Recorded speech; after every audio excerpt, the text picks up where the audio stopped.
একটু সুন্দর করে কথা বলতে পারো না? কি আর করব, কথায় তো ফিল্টার লাগানো যায় না। বাস্তব আমায় অনেক কিছু শেখায়, কিন্তু আমার মনে থাকে না। ডার্লিং, কই তুমি? তোমায় ছাড়া ঘুম আসতেছে না। ওই হিরো, রাতে নাম্বারটা দিবি, SMS কল দিব। এবার আমি এমন তাবিজ করব, চারদিকে শুধু আমাকেই দেখতে পাবে। আজ শুক্রবার ছিল, ফ্যামিলি চাইলে বিয়েটা দিতেই পারতো।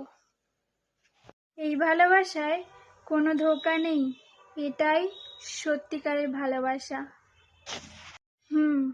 আমাকে যে ইগনোর করে সে যেন বাথরুমে গিয়ে পা পিছলে পড়ে যায়। আমাকে একটু প্রপোজ করলে কি তোমার